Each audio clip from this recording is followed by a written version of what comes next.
अस्सलामुअलैकुम। HTML tags आप लोगों को समझ नहीं आते, वेब डेवलपमेंट में रुक जाते हो, कोड लिखना मुश्किल लगता है। आज के इस वीडियो में हम सीखने जा रहे हैं HTML टैग्स और इस वीडियो के अंदर हम देखेंगे कि कैसे ऑसम वेबसाइट्स को बनाया जा सकता है और कैसे हम वेबसाइट डेवलपमेंट को इजी तरीके से समझ सकते हैं। तो अभी हम आ चुके हैं अपनी कंप्यूटर स्क्रीन की तरफ और यहाँ पर मैं इस फोल्डर को ओपन करता हूँ VS कोड के अंदर। अगर आपको VS कोड के बारे में नहीं पता तो मैंने पिछली वीडियो में जिसमें मैंने बात की थी कि VS कोड को कैसे इंस्टॉल करना है और वेब डेवलपमेंट के अंदर HTML क्या होता है उसके बारे में सारी इन्फॉर्मेशन, तो आप उस वीडियो को जाकर वॉच कर सकते हैं जो आपको शायद टॉप पर दिख रहा होगा या उसकी कहीं ना कहीं थंबनेल आ रही होगी। अभी हम आते हैं अपनी कंप्यूटर स्क्रीन की तरफ और यहाँ पर मैं आप लोगों को बताता हूँ कि कैसे आप कोई भी वेबसाइट के अंदर एक HTML की फाइल बना सकते हैं। तो सबसे पहले मैं यहाँ पर एक फोल्डर बनाता हूँ। फोल्डर बनाने का तरीका ये है कि आपको सबसे पहले राइट क्लिक करना है, न्यू पर जाना है एंड फोल्डर पर क्लिक करना है। अगर आप ये मेथड फॉलो करते हैं तो आपके पास एक न्यू फोल्डर बनेगा। आपको इसके अंदर अपने फोल्डर का नाम लिखना है। जैसे मैं अपने फोल्डर का नाम लिखता हूँ HTML पार्ट 2 एंड इस फोल्डर के अंदर आ जाता हूँ एंड इसी फोल्डर के अंदर हम अपनी कोडिंग स्टार्ट करने जा रहे हैं, कोडिंग की जर्नी। तो यहाँ पर मैंने अभी फोल्डर ओपन कर लिया है। अब इसी फोल्डर के अंदर मैं सबसे पहले यहाँ पर इसको कोड डॉट में यानी विजुअल स्टूडियो कोड में ओपन करूँगा।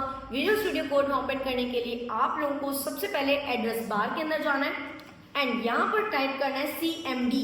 CMD full form is command prompt. Command prompt पर जब आप एंटर करेंगे तो आपके लिए कमांड प्रॉम्प्ट ओपन हो जाएगा और आपको इसके अंदर जाकर लिखना है कोड स्पेस डॉट एंड जब आप ये राइट करेंगे और एंटर करेंगे तो आपके लिए विजुअल स्टूडियो कोड ओपन हो जाएगा।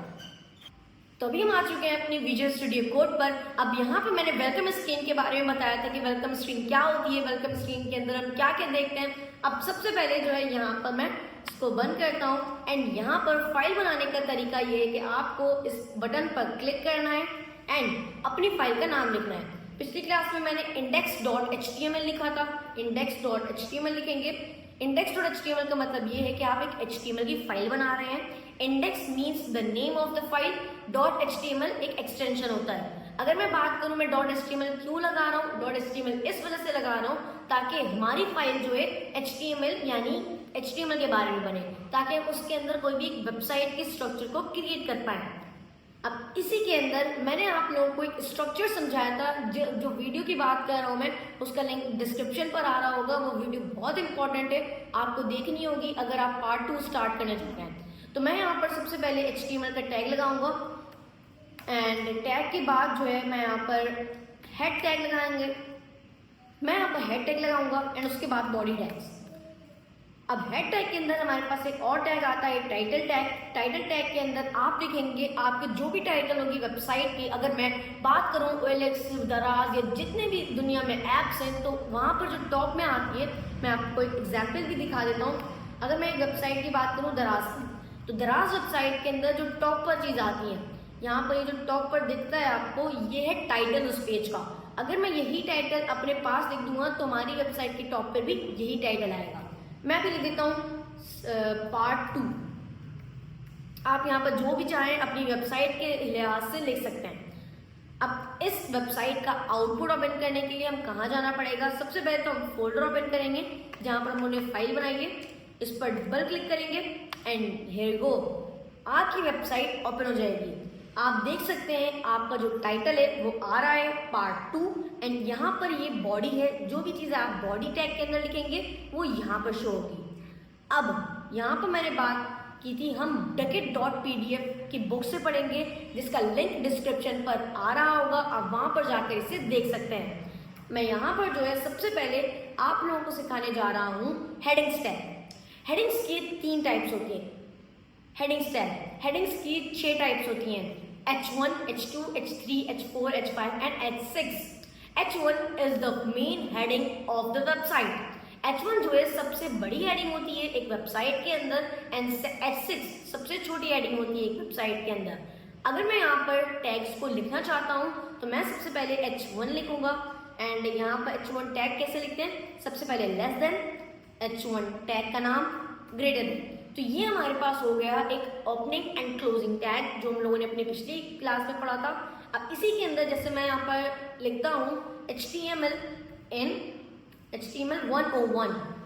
अब जब मैं इसका आउटपुट ओपन करूँगा, लेकिन अगर आप यहाँ पर देखेंगे जो मैंने चेंजेस की वो यहाँ पर रिफ्लेक्ट नहीं हो रही हैं। अगर आपको चाहिए कि आपकी जो चेंजेस हैं वो रिफ्लेक्ट हो, आपको इस वेब पेज को रिफ्रेश करना पड़ेगा।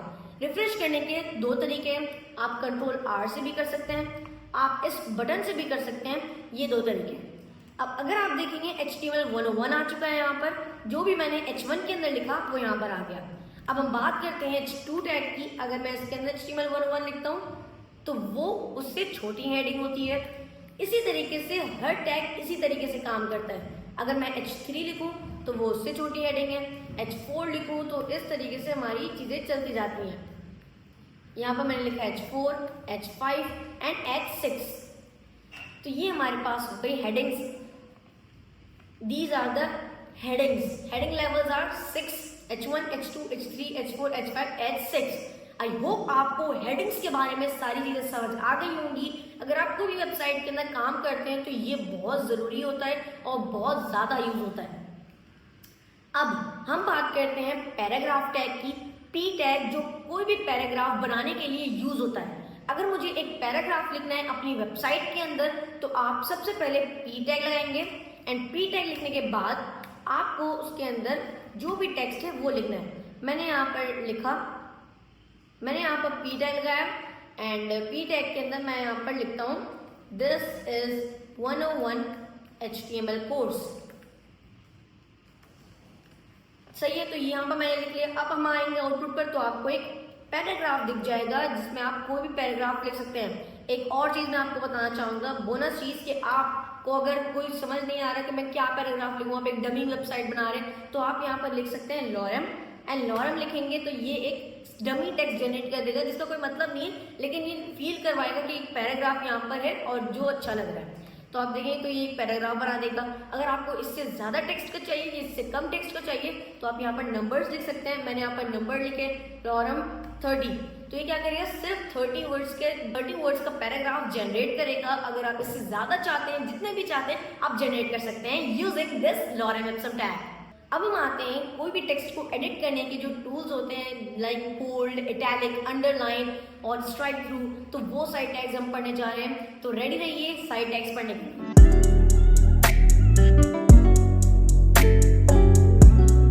सबसे पहले हमारे पास आता है बोल्ड। बी टैग पर क्लिक करेंगे एंड ये हमारे पास आ गया बोल्ड। अब अगर मैं इसके अंदर लिखता हूँ काशान तो आप देखेंगे ये जो है काशान बोल्ड में आ रहा है। आप डिफरेंस देख सकते हैं एक पैराग्राफ के अंदर और एक बोल्ड टेक्स्ट के अंदर। इसके बाद अगर मैं बात करूं अंडरलाइन टैग की तो आप यू का भी यूज कर सकते हैं एंड अगर मैं यहाँ पर यू टैग का यूज करूं और इसके अंदर मैंने लिखा काशान अदनान तो काशान अदनान जो है अंडरलाइन हो जाएगा। इस तरीके से हमारे पास bold tag, underline tag and इसी तरीके के सारे टैग्स वर्क कर रहे होते हैं। अब हम बात करें अगर स्ट्राइक थ्रू टैग की तो आप यहाँ पर लिख सकते हैं एस लिखेंगे तो आपकी जो भी चीज़ें हैं स्ट्राइक थ्रू यानी हट जाएंगी। स्ट्राइक थ्रू मीन्स अगर मैं यहाँ पर ग्रास लिखता हूँ तो आप देखेंगे वो ग्रास जो है वो लाइन थ्रू हो गया। इसी तरीके से अगर मैं बात करूँ इटैलिक की, इटैलिक आप आई टैग से कर सकते हैं। आई टैग के अंदर अगर मैं कोई भी टेक्स्ट लिखता हूँ लाइक लैपटॉप तो आपको वो जो टेक्स्ट है वो थोड़ा सा इटैलिक हो जाएगा। तो ये हमारे पास है टेक्स्ट एडिट करने की जो टेक्स्ट है वो सारी चीज़ें। और एक और टैग हमारे पास है मार्क टैग जो हाईलाइट करने के लिए यूज होता है कोई भी टैग को, कोई भी टेक्स्ट को, देख सकते हैं आप। तो ये हमारे पास, आई होप आपको सारी चीजें समझ आ गई होंगी। तो अब जो है हम देखते हैं लिस्ट। अगर आप लोगों को एक वेबसाइट के अंदर कोई लिस्ट बनानी है तो हम कैसे बना सकते हैं, लिस्ट की कितनी टाइप्स हैं वो हम सीखने वाले हैं।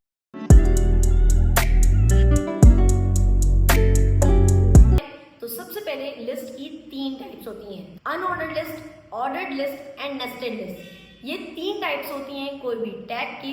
अगर हम यहाँ पर कोई भी लिस्ट बनाना चाहते हैं तो हम बना सकते हैं। सबसे पहले आप लोगों को यहाँ पर आना है एंड यहाँ पर अगर मैं बात करूँ अगर मुझे एक ऑर्डर लिस्ट बनाना है, ऑर्डर लिस्ट बनाने के लिए आप OL टैग का यूज करेंगे। OL tag means order list. अब इसी के अंदर अगर मुझे लिस्ट आइटम्स बनाने हैं तो हम यूज करेंगे LI टैग का एंड इसके अंदर अगर मैं होम लिखता हूँ तो आप देखेंगे वो जो होम है वो कुछ इस तरीके से ऑर्डर वाइज आ रहा है। तो इसको अगर हमें ऑर्डर वाइज लाना होता है तो हम OL टैग का यूज करते हैं। इसी तरीके से अगर मुझे और आइटम्स चाहिए तो और आइटम्स भी मैं ऐड कर सकता हूँ यूजिंग li। मैंने यहाँ पर होम लिखा, उसके बाद अगर मैं यहाँ पर अबाउट लिखता हूँ तो अबाउट भी आ जाएगा, यहाँ मैंने अबाउट लिखा। एंड इसी तरीके से मैं यहाँ पर कॉन्टैक्ट भी लिखूंगा एंड यू कैन सी यहाँ पर हमारे पास सारे लिस्ट आ गए, लिस्ट आइटम्स आ गए। आई होप आपको सारी चीजें समझ आ रही होंगी। अब जो है हम देखते हैं अनऑर्डर टैग को, अनऑर्डर लिस्ट को। अनऑर्डर लिस्ट के लिए अभी सबसे पहले आपको यहाँ पर यूएल लगाना है। UL tag means UL, on UL means unordered list. इसी के अंदर हमारे पास LI मीन्स लिस्ट आइटम्स आएंगी। मैंने यहाँ पर लिस्ट आइटम्स लिखे जिसके अंदर मैं यहाँ पर लैपटॉप, यहाँ पर मैं एप्पल या आपकी जो भी चीज़ें आप यहाँ पर लिख सकते हैं अगर आपको चाहिए। तो उसके बाद जो है मैं जो भी चीज़ें यहाँ पर दे दूँ, यहाँ पर मैंने अलग अलग नाम लिख दिए। तो आप देख सकते हैं अनऑर्डर के अंदर एक बुलेट पॉइंट आ गया, एक बुलेट पॉइंट आ गया। और उसी तरीके से ऑर्डर लिस्ट के अंदर हमारे पास नंबर्स आ गए एंड ऑर्डर लिस्ट के अंदर हमारे पास नंबर्स आ गए एंड अनऑर्डर लिस्ट के अंदर हमारे पास बुलेट पॉइंट्स आ गए। आई होप आपको सारी चीज़ समझ आ रही होंगी। अब हम देखने वाले हैं नेस्टेड लिस्ट। नेस्टेड लिस्ट क्या होते हैं एंड नेस्टेड लिस्ट का यूज क्यों किया जाता है। नेस्टेड लिस्ट एक लिस्ट के अंदर दूसरी लिस्ट बनाने के लिए यूज होता है। अगर मैं आप लोगों को एग्जांपल के तौर पे दिखाऊं कि अगर मैं यहाँ पर एक OL टैग बनाता हूँ, OL मीन्स ऑर्डर लिस्ट, उसके अंदर मैंने एक LI बनाई, LI के अंदर मैंने लिखा लैपटॉप, LI के अंदर मैंने लिखा लैपटॉप। उसके बाद मैंने इसी के अंदर एक और लिस्ट बना दी UL एंड UL के अंदर मैंने लिखा LI एंड इसके अंदर लिख दिया होम। तो ये हमारे पास कहलाता है नेस्टेड लिस्ट। अब जब मैं इसका आउटपुट ओपन करूंगा तो ये एक लिस्ट के अंदर दूसरी लिस्ट आ रही है। इसी वजह से अगर मुझे और भी चीजें लगानी है तो मैं नेस्टेड कर सकता हूँ, जितना भी नेस्टेड करना है। एंड अगर मैं यहाँ पर आप लोगों को LI के बाद एक और LI लगाता हूँ, मैंने यहाँ पर माउस लिखा तो आप देख सकते हैं यहाँ पर माउस आ गया। अगर मैं इस UL टैग के अंदर लिखता हूँ कोई भी चीज, मैंने यहाँ पर ग्रास लिखा तो आप देखेंगे कि हमें ग्रास दिख रहा है नेस्टेड लिस्ट के अंदर। आई होप आपको सारी लिस्ट की टाइप्स समझ आ चुकी होंगी, order list, unordered list and nested list. अब जो है मैंने यहाँ पर ducket.pdf ओपन कर लिया है जिसके अंदर हम और टैग्स देखेंगे कि और टैग्स के अंदर क्या क्या चीज़ें हैं। सबसे पहले हम यहाँ पर आते हैं और हम लोगों ने अभी बहुत सारे टैग्स पढ़ लिए हैं, like bold tag, italic tag, H1 tag, headings, paragraph. अल्हम्दुलिल्लाह हम लोगों ने 15 टैग्स अभी पढ़ लिए हैं। ये माइलस्टोन अचीव कर लिया आपने, सो कांग्रेट्स टू यू। अब जो है अब अगर मैं क्यू टैग की बात करूँ, क्यू टैग की मदद से मैं यहाँ पर एक क्यू टैग लिखता हूँ और यहाँ पर एक कोड लिख देता हूँ। अब यहाँ पर आकर रिफ्रेश करेंगे तो वो कुछ इस तरीके से कोटेशन के अंदर आएंगी। यहाँ पर आप देख सकते हैं कि यहाँ पर कुछ कोटेशंस आ गए, राउंड आ गए एंड इसी तरीके से अगर आपको ये सारी चीज़ें चाहिए तो आप क्यू टैग का यूज़ कर सकते हैं। एंड उसके बाद अगर मैं यहाँ पर बात करूँ स्ट्रॉन्ग एंड EM टैग की, strong and EM tag use होते हैं बोल्ड एंड इटैलिक करने के लिए। अगर मैं स्ट्रॉन्ग टैग की बात करूँ एंड यहाँ पर लिखा माइक तो आप देख सकते हैं स्ट्रॉन्ग टैग की मदद से ये क्या करता है, बोल्ड करता है। एंड इसी तरीके से अगर मैं EM टैग की बात करूं, EM टैग की मदद से ये क्या करता है, इटैलिक करता है। आई होप आपको सारी चीज़ समझ आ रही होंगी। एंड उसके बाद अगर मैं आप लोगों को दो मेन टैग्स बताऊं जो है BR एंड HR। BR हमारे पास कोई भी एक लाइन को ब्रेक करने के लिए यूज होता है। अगर मैं ब्रेक लाइन की एग्जाम्पल दूं तो यहाँ पर मैं अगर रिपीट के बाद इन सबको नीचे लाइन में लाना चाहता हूँ तो मैं यहाँ पर BR टैग लगाऊंगा जो सेल्फ क्लोजिंग टैग है। सेल्फ क्लोजिंग टैग मीन्स वो उसी के अंदर बंद होता है। मैंने अपनी पिछली क्लास में बताया था कि हर तीनों टैग्स की types like opening tag, closing tag, self closing tag, ये तीनों टैग्स मैंने अपनी पिछली क्लास में समझाए थे। अब अगर मैं BR लगाऊंगा तो ये क्या करेगा, उसको तोड़ देगा, दूसरी लाइन में ले आएगा। आप देख सकते हैं यहाँ पर इसने क्या किया, BR लगाकर दूसरी लाइन पर ले आया। अब इसी तरीके से अगर मैं HR टैग की बात करूं, HR tag means horizontal rule. अगर मैं हॉरिजॉन्टल रूल लगाऊं, एक सेल्फ क्लोजिंग टैग है तो उसकी मदद से हम एक लाइन खींच सकते हैं, एक लंबी लाइन। या मैंने यहाँ पर लाइन लगा दिया तो आप देख सकते हैं यहाँ पर लाइन आ गई। तो ये हमारे पास थे HR एंड BR। अब यहाँ पर जो है मैं इसको ओपन कर लेता हूँ, ये हमारे पास आ गए। अब हम आते हैं अपने चौथे चैप्टर की तरफ जो है लिंक्स टैग। लिंक्स टैग के अंदर हम देखें कैसे एक वेबसाइट से दूसरी वेबसाइट को लिंक कर सकते हैं। तो लिंक करने के लिए हम यूज करते हैं ए टैग का। ए टैग यूज होता है कोई भी एक वेबसाइट से दूसरी वेबसाइट में जाने के लिए।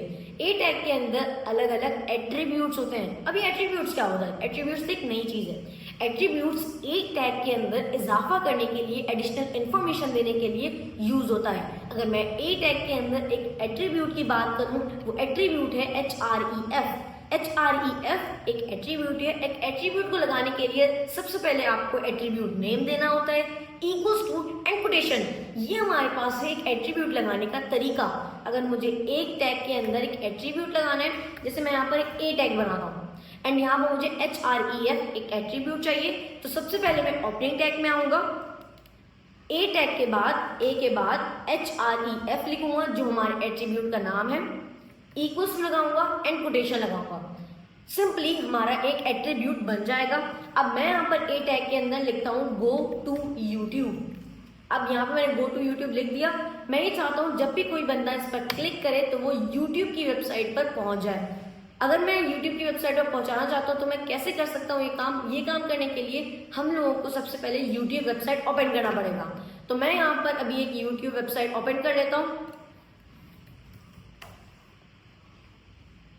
YouTube ओपन करने के बाद आप लोगों को क्या करना है, आप लोगों को YouTube का लिंक URL कॉपी करना है। यहाँ पर मैंने इसको कॉपी किया एंड जब मैं यहाँ पर आता हूँ और यहाँ पर हमें कहाँ पेस्ट करना है, href के अंदर। और अगर आप यहाँ पर देखेंगे तो ये हो गया ब्लू कलर एंड जब हम इस पर क्लिक करेंगे तो ये हमें YouTube वेबसाइट पर ले जाएगा।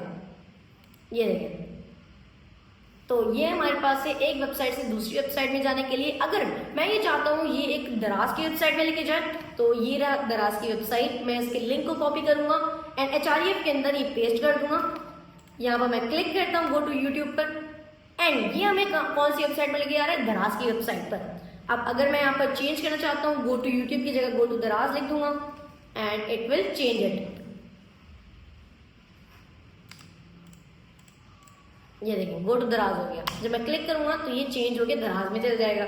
इसी तरीके से आप लिंक यूज कर सकते हैं एक वेबसाइट से दूसरी वेबसाइट में जाने के लिए using href attribute.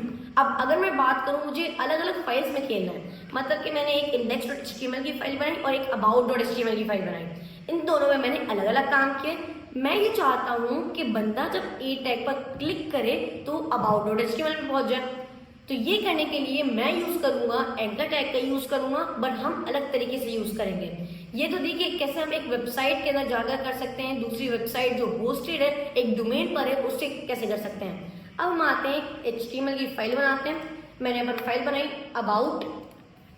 about.html and यहाँ पर जो है सबसे पहले हम HTML टैग लगाएंगे, उसके बाद हेड टैग लगाएंगे, हेड के अंदर टाइटल टैग, टाइटल के अंदर मैंने लिखा अबाउट।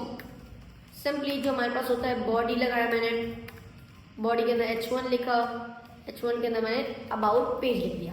तो ये हमारे सिंपल से एक अबाउट पेज बन चुका है। मैं चाहता हूँ जब भी बंदा इस एंकर टैग पर क्लिक करे गो टू अबाउट पेज पर तो वो उस वेबसाइट पर उस HTML की पेज पर पहुंच जाए। अगर मैं इस HTML की पेज को ओपन करना चाहता हूं तो सबसे पहले मैं इस पर डबल क्लिक करूंगा। मैंने इस पर डबल क्लिक किया तो ये अबाउट पेज ओपन हो गया। मैं चाहता हूं जब मैं इस वेबसाइट से क्लिक करूं तो मैं वहां पर पहुंचूं। मैं क्या चाहता हूं इस वेबसाइट पर जब मैं क्लिक करूं तो वो वहां पर पहुंचूं। तो मुझे यहाँ पर आना पड़ेगा, एंकर टैग लगाना पड़ेगा एंड एंकर टैग के href के अंदर इस फाइल की पाथ देनी पड़ेगी, मीन्स इस फाइल का एड्रेस देना पड़ेगा। मैंने इस फाइल का एड्रेस दिया, जैसे about.html है तो about.html लिख दिया। अब क्या होगा, जब भी मैं इस पर क्लिक करूंगा तो मैं पहुंच जाऊंगा अबाउट पेज पर। ये देखें इस तरीके से हम लिंक्स काम करते हैं। अगर आपको एक वेबसाइट से दूसरी वेबसाइट में जाना है तो आप इसका यूज कर सकते हैं। और अब हम देखते हैं इमेजेस क्या होती हैं और इमेजेस कैसे लगाते हैं एक वेबसाइट के अंदर। तो इमेजेस बहुत इजी होती है लगाना। img टैग यूज होता है इसके अंदर जो एक सेल्फ क्लोजिंग टैग है। सेल्फ क्लोजिंग टैग सबसे पहले हमें एक img टैग लगाना है, सेल्फ क्लोज करना है इसे। तो ये हमारा हो गया img टैग एक इमेज लगाने के लिए। बट इसके दो टाइप्स हैं, ऑनलाइन ऑफलाइन। ऑनलाइन मीन्स अगर आपको कोई भी URL है जो वेबसाइट पर जो इंटरनेट पर अपलोडेड इमेज है, लाइक अगर मैं आप सर्च करूं इमेजेस, गूगल पर मैंने सर्च किया इमेजेस तो आपको बहुत सारी इमेजेस मिल जाएंगी। यहाँ पर मैं क्लिक करता हूँ कोई भी एक इमेज पर, मैंने इस पर क्लिक किया तो मैं ये चाहता हूँ इस इमेज को अपनी वेबसाइट में लगाना। तो मैं इसको डायरेक्ट इंटरनेट से उठाकर अपनी वेबसाइट में भी लगा सकता हूँ या तो अपने पास सेव कर इंटरनेट में लगा सकता हूँ। तो मैं यहाँ पर राइट क्लिक करूंगा, फर्स्ट वे इज ऑनलाइन। तो यहाँ पर मैं कॉपी इमेज एड्रेस एंड हम आएंगे img टैग के अंदर। अब अगर मुझे कोई भी फाइल का सोर्स देना है तो हम src एट्रीब्यूट का यूज करेंगे। अभी मैंने आप लोगों को बताया कि एट्रीब्यूट कैसे लगाते हैं। एट्रीब्यूट लगाने के लिए सबसे पहले ओपनिंग टैग में जाना होता है, ओपनिंग टैग के अंदर आपको SRC लिखना होता है एंड यहाँ पर आपने अपनी यूआरएल को पेस्ट करना होता है। यहाँ पर जब मैंने पेस्ट किया और जब मैं इसका आउटपुट ओपन करूंगा तो आप देखेंगे कि ये हमें शो करेगा हमारी इमेज।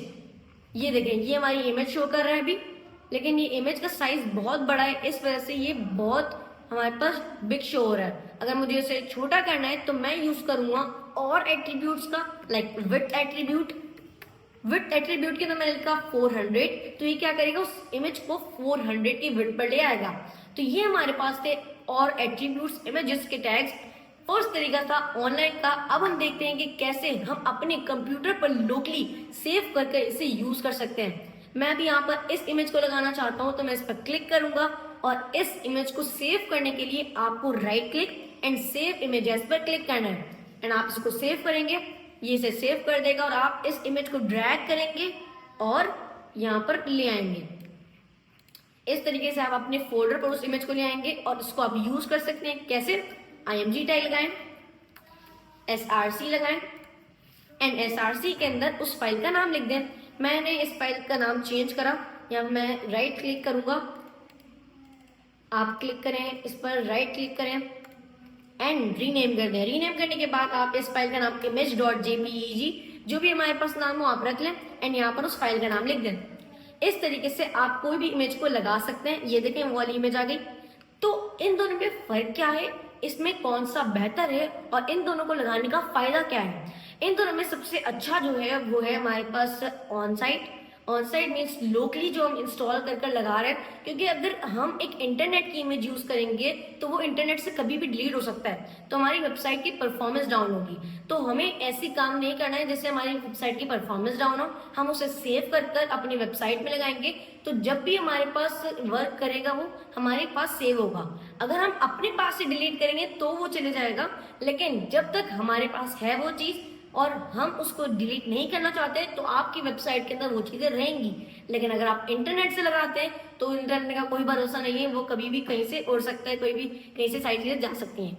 तो ये था image tag and SRC attribute. अब जो है हम देखते हैं कि कैसे हम ऑल्ट टैग का यूज कर सकते हैं, ऑल्ट टैग का मतलब क्या होता है और ऑल्ट टैग क्यों यूज होता है। सबसे पहले ऑल्ट टैग हमारे पास ऑल्ट एट्रीब्यूट यूज होता है कोई भी इमेज के ऑल्टरनेटिव में। ऑल्टरनेटिव मीन्स अगर ये इमेज किसी वजह से लोड नहीं हो पाई, मैं ऑल्टरनेटिव के अंदर लिख देता हूं, this is a beautiful image.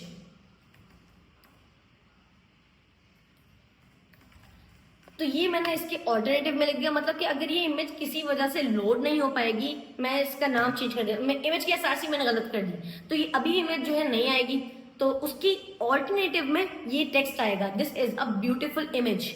ये देखें, this is a beautiful image लिखा हुआ है। क्यों लिखा हुआ है? क्योंकि हम लोगों ने IMG टैग के ऑल्टरनेटिव में this is a beautiful image लिखा था। आई होप आपको सारी चीजें समझ आ रही होंगी। अगर फिर भी नहीं समझ आए, let me know in the comments, और अगर आप कमेंट्स ऑफ होंगे, कमेंट्स आई थिंक ऑफ होंगे, but I am working on this. मैं आप लोगों को इंशाल्लाह बताऊंगा जरूर कि आप कमेंट्स कैसे कर सकते हैं, और अगर आप कमेंट्स नहीं कर पाए तो आप इस नंबर पर कांटेक्ट कर सकते हैं, जो भी आपको नंबर साइड में दिख रहा होगा, और उस नंबर पर आप कांटेक्ट करें। यूट्यूब पर कांटेक्ट करें मुझे, फेसबुक है हमारे पास, लिंक्डइन है, and all the platforms are yours. I think आज की क्लास आपको समझ आ गई होगी, सारे टैग समझ आ गए होंगे। आज की क्लास में हम लोगों ने 25 टैग समझे हैं। आई होप आपको सारे टैग समझ आ गए हो, और अगर नहीं समझ आए हो, मैंने आप लोगों को बता दिया कैसे मुझे कांटेक्ट करना है, या आप अगर कोई कोर्स लेना चाहते हैं तो आप कैसे ले सकते हैं। तो सबसे पहले आप लोग इस चैनल को सब्सक्राइब करें, मेरे इंस्टाग्राम पेज को, लिंक्डइन पेज को फॉलो करें और मेरे साथ जुड़े रहें। और अगर आपको गिटहब के बारे में जानना है, गिटहब की सारी नॉलेज इस वीडियो में, तो मिलेंगे उसी वीडियो में। Thank you so much.